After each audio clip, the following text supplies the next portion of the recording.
Hello. Welcome to this edition of the Love and Come Alive podcast. I'm Oscar Crawford. A few weeks ago, we began to speak to a series entitled 8 High-Value Ways to Love and Come Alive. The first was we would honor our unresolved past hurts and disappointments. 2, we would honor our emotional anger. 3, we would honor our PTSD. And last week we spoke to Admit the Need to Heal, Part 1. Today, we admit the need to heal, Part 2. And I'd like to take a moment just to thank all of you who are following the work, either reading the blog on Mondays or listening to the podcast on Wednesdays, or both. I truly appreciate you and the comments that you are sharing with me. This work will only become better as you help me to develop it, and I can't express how much I appreciate you. Now, today we're going to deal with how to admit our need to heal, Part 2. Admitting our need to heal, Part 2. But first, I want to take a moment to share with you a few of the comments that are coming in literally from around the world. The first says, "This is a really important subject to open to discussion." This person is responding to the identifying of sexual violence, rape, incest, or other traumatic events of pain, significant pain, as children or as teens that have resulted in the arrested development where people have aged and become adults, but emotionally are still children and teens.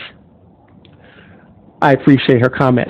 Second says, "We can all use some healing from time to time." And who wouldn't agree with that? We can all use some healing.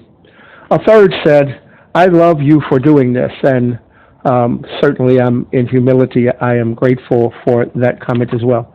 The next says, "Everything comes from family. Outside world is merely reflection from what we have learned at an early age." And that's quite true.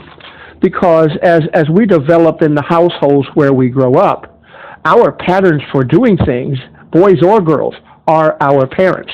And we take those behaviors on because we want to do those ourselves, because literally from the beginning we want to please our parents.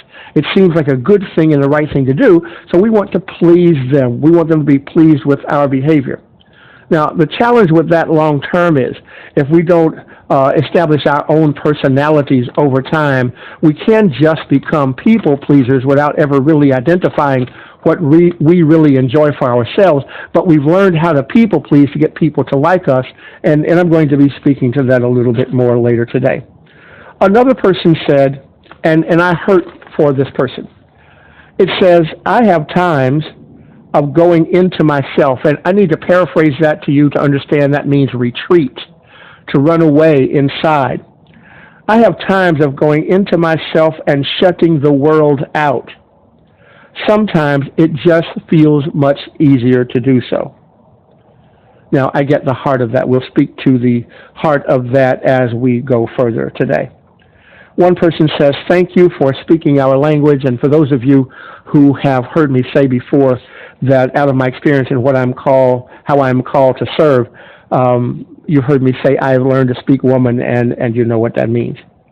Others said, "Love is essential for our growth, our prosperity, and our health. Love is essential for our existence." I am agreeing there. Love is the core of our very being, and one person said, simply, "Love matters." I appreciate all of these comments. Now, I want to add one. As I was thinking about this podcast, this thought came to me earlier today.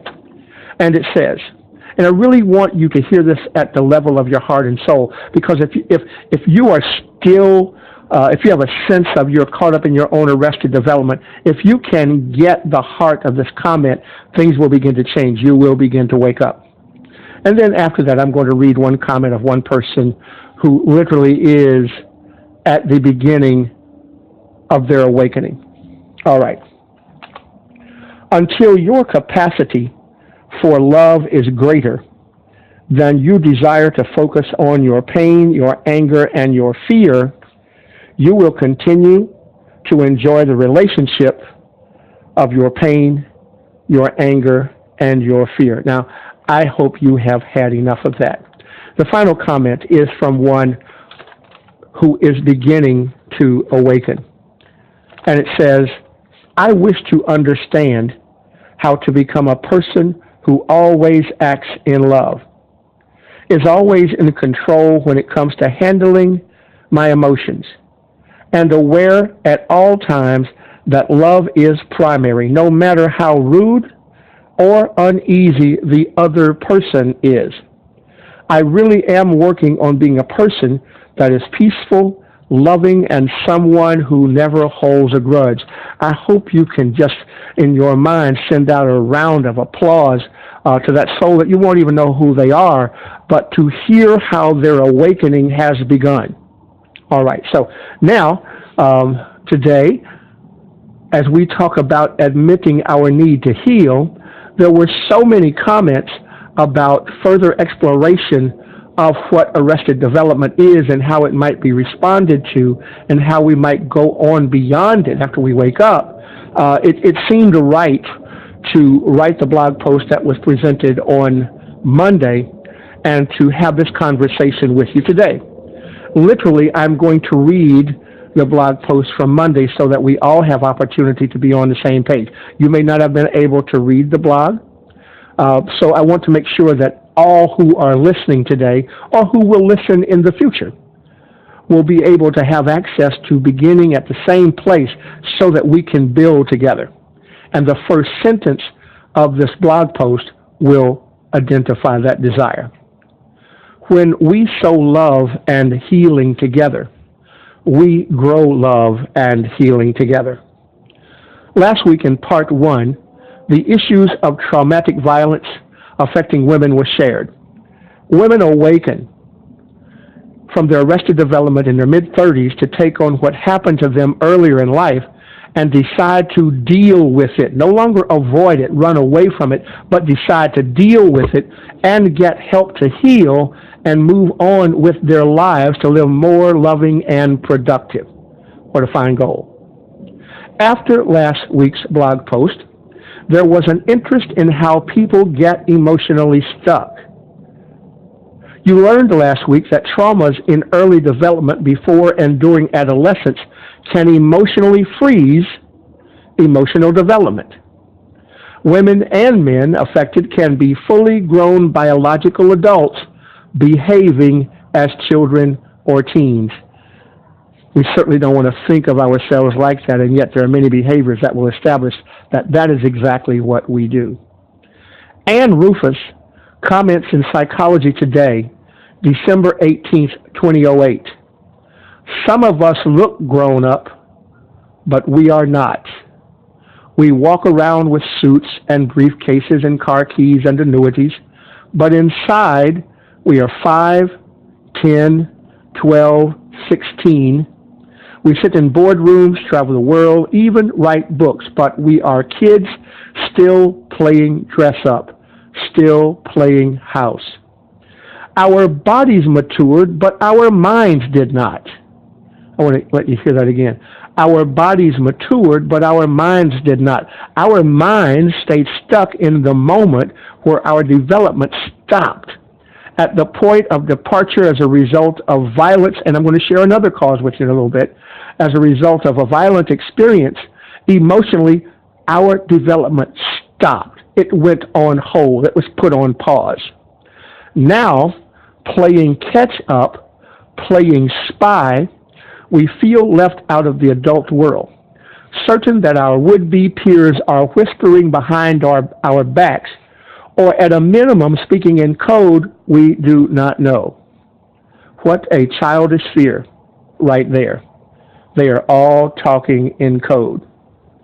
We are the ones at whom others have hissed, grow up, so many times that we now tune it out. They call us flighty, scatterbrained, irresponsible, illogical, impatient. Here's another word for it. We're simply immature. We are stuck in the past, not usually by choice, but because, like dud popcorn kernels or bonsai trees, we never popped or grew up. The ones who were supposed to show us how did not know. They did not know or were not there, or traumas held us in their grip. Portals inscribed with mystical initiation signs glimmered, awaiting us, but no, we wandered back the other way or balked. We're stuck. End of quote. Arrested development can only begin to come to an end when it is recognized and we begin to seek to pick up the pieces. Until we admit we need to heal, healing cannot happen. Incidentally, trauma alone need not be literally physical violence to facilitate arrested development. Growing up in a home with indifferent adults, or adults who could not validate our development and security, can drive the developing child and teen personality inside itself to be angry, in fear, and in emotional pain, or depressed. When the developing mind of a young person does not feel welcome to openly express feelings, the response is to feel and believe oneself unimportant. The feeling is that of being invisible. Now, let me just stop there for a moment. Have you ever had that experience growing up, or did you have friends that had that experience growing up? Think about it. You have either experienced or you've heard others talk about they cannot talk to their parents. Their parents don't seem to care how they feel. Their parents demand perfection. They demand that they be the best of the best, but do not engage their children at all. And the result is, when the developing mind of a young person does not feel welcome to openly express feeling, and let me paraphrase that there to say, when that young person does not feel loved or cared about, the mind of that young person tries to figure out a way to become liked and appreciated somehow. Now, some say that is the reason gangs flourish across the world, because gangs provide a sense of belonging that families do not, and become a family to young people by proxy, by substitute. I hope you can hear that. When the developing mind of a young person does not feel welcome to openly express feelings, the response is to feel and believe oneself unimportant. The feeling is that of being invisible. Now, think about this. How many of you know adults like this, who literally, when you listen to them talk as if no one literally cares about them? You're hearing it, you can tell they feel it, and you wonder how they've arrived at this perception of themselves, because what they're sharing with you is absolutely real to them. Unchecked, these people will strive to be people pleasers, seeking to find acceptance in others without first seeking it in themselves. Now, nobody teaches us from the time we are children to adolescence how to appreciate ourselves, how to love ourselves, how to care for ourselves properly, how to feel good about ourselves. And if no one ever teaches us that in our formative years, how are we supposed to get it? The reality is that we don't. And so we go through life faking it because we don't really know what to do. So we do what other people do, and we try to do it so well, other people will like us enough to invite us to be part of their circles, social settings, social media, connections, relationships. We want to be appreciated. Literally, all of us. Whenever I say all, I'm really going too far, so I try to keep myself in check. Most people, most human beings have this incredible need to love and to be loved. And when that is not happening naturally, we will try to create a way to make sure that it gets done. I hope you can hear that. All right. Unchecked, these will be people that strive to be people pleasers, seeking to find acceptance in others without first seeking it in themselves. Only when the weight of carrying the discomfort becomes greater than can be managed, or just experience tired of being miserably unhappy, does the awakening come, prompting the admitting of the need to heal. We really do have to come to that point where we say enough is enough. I've had enough pain. I've done enough things that don't work. My relationships don't work. I don't have really good friends. People want to use me up, but nobody's ever available to me. How do I turn this around? And at that moment, when we come to that conclusion that we have to make a new decision to cut ourselves a new path, we are at the moment, at the beginning of our awakening. Now, if you have reason to believe you may be affected by arrested development as a result of trauma or as a result of parents raising you that did not know or have a clue how to love you and train you for appropriate development, keep in mind that your parents have not had experience at raising children when their children arrive. Now, that may sound like that's oversimplified, but it literally is true. Couples that marry, especially young couples, and it may not be happening so much this way as earlier in human history. And I'm talking 25, 30, maybe 50 years ago. I know people from where I went to high school literally married before we got out of high school. I know some of those couples that are still married, and that's been a long, long time ago. They're still married. And then the couples that mate and marry whose development is arrested, how shall they be able to manage their relationships since the way they have learned to do relationship is pretty jacked up? That's my word, right?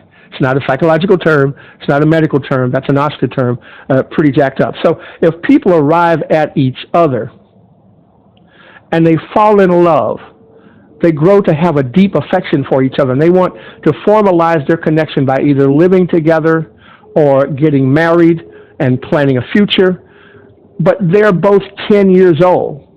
Whenever any little crisis arises, only 10-year-olds will respond. Now, let me tell you how some 10-year-olds respond, and let me see if you can think of anyone in your adult circles that respond like that.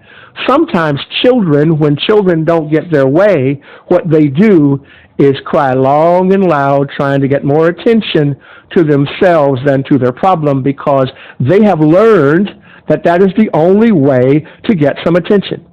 Are you listening to me? There are others of us who beg. We have learned that if we beg long enough, the person who has what we want, maybe they will give it to us. Both of those responses are the responses of small children, because we expect our children to outgrow that behavior almost by the time they get to school. Because when children get to school, that is a sign of their development and evolution that says they are ready to now have some social engagement and a learning experience beyond their homes. And home has had the responsibility of preparing children to be ready for school. Now, let me tell you what I know, quiet as it's kept. There are some families who go through this experience when they take their children to school when they are school age, and after schools do some investigation into the child's development, look at the parent and say, I'm sorry, your child is not ready. They are not socially ready. Their skill levels are not ready. We need to say to you that these are the things that your child needs to work on over the next year, and let's have a look at them again then. Now, there are other places where this happens, but not to children and teens, but to adults. When adults go to work for companies and adults don't get what they want, sometimes adults act like children in corporate scenarios, and corporate leaders have to say, listen, we need to help you find a place that is more appropriate for you, which means the place where you are right now, because of your level of engagement to be responsible for yourself and your relationships with others, is not what it needs to be in that corporate environment. Are you hearing what I'm saying? Okay. So when people get together who have no skills for being together, the real likelihood is they're not going to make it. It's going to be really tough.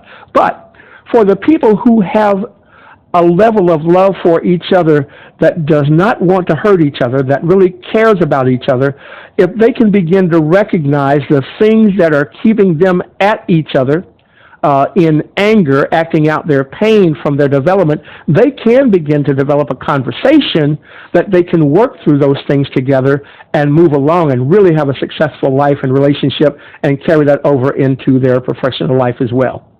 I hope you can hear that.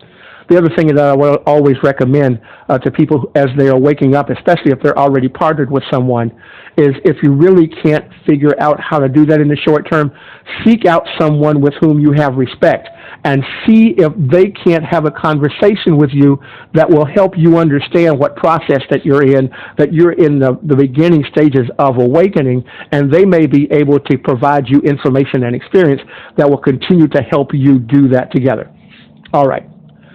People living in arrested development, giving birth to children, volunteer to cripple them without knowing that is what they are doing, and the generational experience continues. Doesn't sound very happy, does it? When the awakening or the opportunity to awaken comes, the choice to heal or not to heal will have arrived. Given the choice to remain miserable or heal, my high hope is that you will choose to heal. How many people do you know? And I'm hoping you say, Oscar, I don't know anybody like that. How many people do you know that have set out to intentionally mess up their children because they believe they're messed up by their parents? I hope you say, I don't know anybody like that. Now, let me ask you a different question. How many of you have admitted to yourselves that you are parenting radically different than you were parenting because you are bringing a more holistic, humane approach to relationship with your children than was brought to you? Because you know more and you can apply more. One of the things that I have had to grasp years ago, just had to grasp that. I had to finally accept my parents loved me at the highest level of their ability. Now, the highest level of their ability may have not been exactly what I wanted or needed, but they were giving me the very best that they had, and if it wasn't as good as I would have liked for it to have been, as an adult, I had to mature, get past arrested development. I had to mature to accept nobody had set out to harm me emotionally. That was not any choice of my mother or my father. No, neither one of them wanted to say, I just want to jack that little boy up so he'll be jacked up all his life. No, that wasn't it. They really gave me the best of all that they had to offer, and I so honor it at this time in my life, I don't know what to say. All right, so now let's begin to talk a bit about if you recognize that you have anything going on in your life that would suggest that you are in a condition of arrested development. You're functioning at the level of a 10-year-old or a 12-year-old, a 14-year-old or a 16-year-old, but you realize that that is not functional at the level of your chronological and responsible life in your 30s to mid-30s, early 30s to mid-30s, 40s or 50s, and you want to make a change. Well, that is the moment that you're looking for. You remember what the person said? I want to understand how to become a person who always acts in love. Now, when we're able to say that kind of thing, the first person we want to act in love towards, guess who? Ourselves. Remember the very first way that we talked about that the pattern for loving, the ideal pattern for loving, when one has a grasp of all that love has the opportunity to do for us and others and our environment and all of creation, is that first thing we want to do is offer love to that force that is greater than us, that has caused us to be. Now, I don't know what your word is for it. God, higher self, universe. I don't know what your word is. Whatever your word is, that's your word. If that works for you, I'm extremely, extremely happy for you. But something, whatever your word is, something has caused us to be, and our first level of love and respect is toward that force, because in spite of everything that I may have been through, everything that may have happened to me, I am incredibly thankful to be alive with consciousness to love and to love you. Some of you I'm having the most beautiful relationship with. Some of you we've met in person. Many of us have not. There are people that I'm engaging across the world, and really, really quality connections of love are taking place, and I cannot tell you how thankful I am for those shared experiences. And I look forward that not just me, but that we create more of those opportunities with others to enter into relationships that are premised upon love. So the order is love that which has caused us to be, love that which has given us life. Then love ourselves.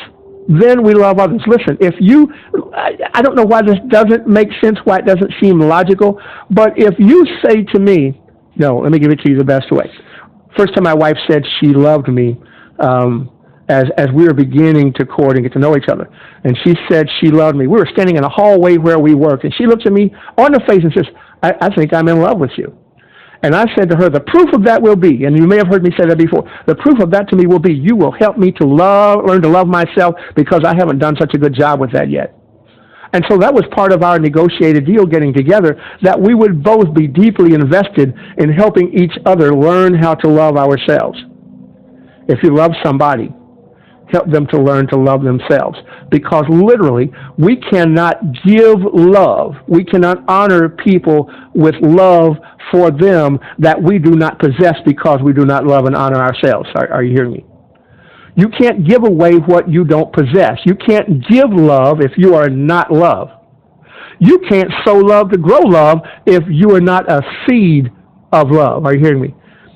What we sow, we grow. If we sow love together, we grow love together.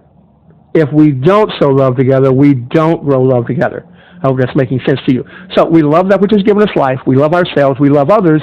And then we love the planet. We love the cosmos. We love creation. We love it all, because it's all one dynamic relationship taking place. And we have the opportunity, privilege, to become conscious and awake, to be fully involved. Are you hearing me? To become consciously awake and fully involved in loving. Don't you enjoy knowing that you were responsible for causing a person to experience a moment's joy?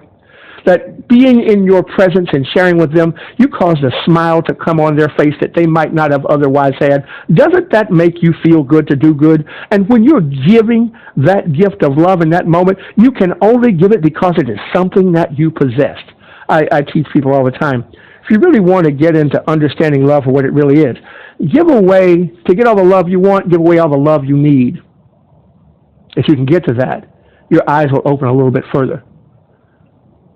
To get the love you want, you must give away all the love you need. If you're me, I tell myself, I need a lot of love, I want a lot of love, so I'm giving away love by the truckload every day by intention. All right, so if you're in the condition of believing that your development is arrested, I want to encourage you. You can start with me. You can start with others I know. If you'd rather talk to a woman, I can recommend to some wide awake, on fire women who are loving like crazy. Every day they wake up, who am I going to love today? Who am I going to allow to love me today? Love is their first thought. Love is their last thought. They embody love. They walk out into nature and love a tree like loving you. You may not be able to get to that just yet if you're not awakened, but love is what we do. I invite your conversation with me. I guarantee you I can help you awaken, love, and come alive if that is what you want to do. Now, if you love your problem more than you love the desire to wake up, to love and come alive, I really can't help you. If you worship your problem, if your problem is more important to you than leaving your problem behind, if you feel better about being asleep than waking up, I am not the person. I really can't help you. I need to be invested, and I hope those of you who love need to be invested in helping others wake up to love and all of its possibilities. Beyond talking to an individual, get involved with groups. There are groups somewhere near you, or you can join a group online. People who are talking about how to love and come alive, because loving is what is of the highest value to them. You know what's happening to me right now? I am running out of time. I've got about 40 seconds to finish saying thank you. Write to me at oscarcrawfordmedia@gmail.com. Let's talk. If you'd like me to recommend to you someone that might work with you, I'll be happy to do that. But stay with me. Stay with the Love and Come Alive blog and podcast. I promise you that every time we're together, I'm going to be talking to you more and more about how you can come alive and your life will become different. You can leave the past behind. You can walk into a brand new future. You can feel good about who you are. You can feel good about everybody who comes in contact with you because you are alive. So, thank you for joining me for this edition of the Love and Come Alive podcast. I'm Oscar Crawford. Until next time.